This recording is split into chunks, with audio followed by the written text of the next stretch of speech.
Hey, good morning from the Cloud App offices in Draper, Utah. I'm excited to chat a little bit today about customer experience and 5 places along the customer journey that you really have to nail to be able to make sure that you keep a loyal customer fan base. This kind of stems from an experience I recently had. Uh, as a dad of 3 little kids, I don't often buy myself clothes. I buy them clothes and my wife clothes. And I had a gift card to Patagonia. And so I thought I'm going to use this and maybe get a couple of extra things from the gift card and get myself some clothes. So I ordered the clothes, seamless experience on the website. The clothes arrived and they were great. They fit fine. I did kind of the initial wash, and one of the shirts ended up getting kind of bleeding. The ink bled and stained the shirt. So I called Patagonia and told them the issue. And within 5 minutes, they had sent me a new shirt and a UPS label to send the other shirt back. So that was kind of the experience that I built kind of this 5 tips off of. But really kind of the first experience that you need to nail is awareness. So obviously you need people to actually know what your company is. So, we live in a world of Google searches, Facebook retargeted ads, YouTube pre-roll clips. Are you showing up there? How are people finding you? And how are they kind of experiencing you? How you show up in marketing and how you show up in content really kind of defines who you are as a brand. So put some effort into that awareness piece. Definitely put some time and effort into building that. And awareness is 2-part. It is initially brand, but it's also that awareness will kind of build on itself and create leads and generate business for your company. So obviously Patagonia had a pretty established brand, so I knew what to probably expect from them from decades of ads and marketing that I've seen from them. But if you're a new company or kind of a SaaS startup or an established company, continue to build that credibility with content partnerships, integrations can really help you establish that great awareness. The second experience is purchase, visit, download, sign up. So I kind of broke this out into a few different things because it fits in for both retail and B2B, and understanding how people are first finding you and then how they're translating to an actual customer. I loved what Shantanu Narayan, the CEO of Adobe, said a couple of years ago at Adobe Summit when I was there. He said, people buy experiences, not products. And I believe that. I think we're kind of in the experience age where people, we live in an Amazon world. And so people have expectations from what Amazon, Apple, Adobe, lots of these companies have produced. And so we have expectations of what companies who aren't as established and don't have the resources or branding can produce for us. So once you hit the awareness piece and a lead lands on your site, hopefully you have a good experience waiting for them. Some of those keys I've added for the purchase phase is kind of site navigation. So how quickly can they find your product, find how to download it, find how to use it. Efficiency to value. So if you're a SaaS product, how quickly is your user getting to value? Analyze kind of your step process. And if there's way too many steps in the sign-up process, continue to look for ways to optimize that and cut down on how quickly they can get to value. Additive upsells. Are there things that they could be using that would make the experience even better? And then set expectations and provide training. So if you're like a heavier weight tool, like, I don't know, like an Adobe Analytics or something that may take, some time to implement on the back end before you get to value, then set expectations for that.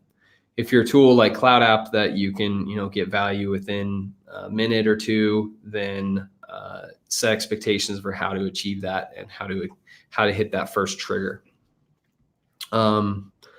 Experience number 3 is arrival. So they've, let's use the Patagonia example. So you know the brand, you hit the website, you order something, then the package arrives. In a SaaS example, it would be you find someone on a Google search, you hit their website, you download the product. Now what? So with retail, obviously it comes down to packaging. One thing I love about Apple is their packaging. I think they're one of the best at it, and it makes it kind of an unboxing experience every time you buy something. Amazon does a great job of kind of adding that additional branding to their plain cardboard boxes. My wife and I usually get Christmas cards from Shutterfly, and they have their bright orange kind of branded packaging. Shout out to my old boss, the CMO at Shutterfly, Mickey Miracle, for doing that. But with SaaS, it's really how quickly and how easily someone can use your product. So I'll use Cloud App as an example. We try and provide immediate ease of use when you download it. There's instructions on how to kind of get installed. We have a wealth of how-to videos and things to immediately get to value. And then when you use the product and take a screenshot, it's quickly saved to your clipboard so you can use it. So arrival is experience number 3. Maybe one of the most important experiences, though, is experience number 4, which is support. And this is really where Patagonia kind of won me over. Experiences 1 through 3 were kind of what I would expect from a retail experience. It was easy to really find what I needed. Shipping was free, and the clothes arrived, within 5 to 7 days as expected. But then support is there when something goes wrong. So if you mess up experience number 4, then it can negate any success you had with experiences 1, 2, and 3. So having a team that's ready to validate and expound and help people in support can really advance things. I love the story about Jeff Bezos being less than satisfied about wait times during the holidays. And he had an executive team meeting and called out one of his VPs who was leading customer support, and actually called customer support while they were in the meeting. And he ended up having to wait around 4 minutes for the call, and he wanted it to be under a minute. And, it led to a really good exercise on how to improve that in a conversation. So with support, it's all about listening, finding ways to help customers succeed.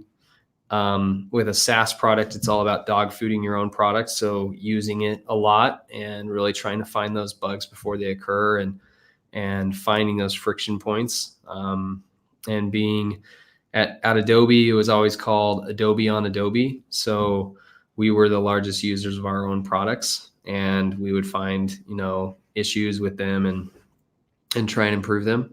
And then customer feedback is really key. So without a customer feedback loop, you're not going to have success in bringing the product that your customers want. You'll have success bringing in a product that you think your customers want.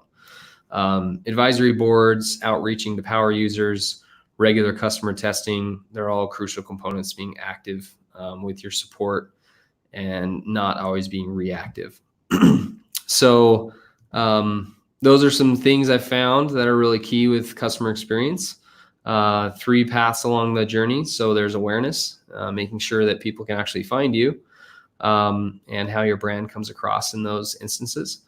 2 is purchase, visit, download, and sign up. So when people hit your site, what experience are they having? How quickly can they get to value? 3 is arrival. So how you're actually showing up once they've made a purchase decision. And then lastly, support. So really making sure that you're nailing support, following Jeff Bezos and trying to get speed and accuracy. And those things will all really be helpful in leading customer experience and making sure your business has your business is full of loyal customers versus always having to spend those high acquisition costs.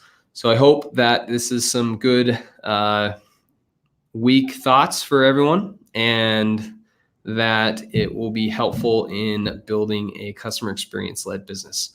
Thank you, and I hope you all have a good day. See ya.